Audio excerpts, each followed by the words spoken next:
కథలెన్నో చెప్పారు, కవితల్ని రాశారు, కాలాలు దాటారు, యుద్ధాలు చేశారు. ప్రేమలో తప్పు లేదు, ప్రేమలో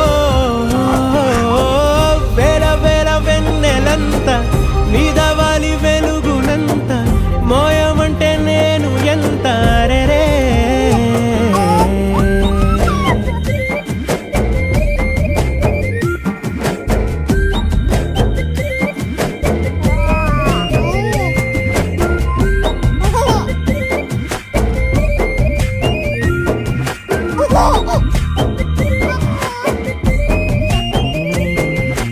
ఆకాశం తాకాలి అని ఉందా, నాతో రా చూపిస్తా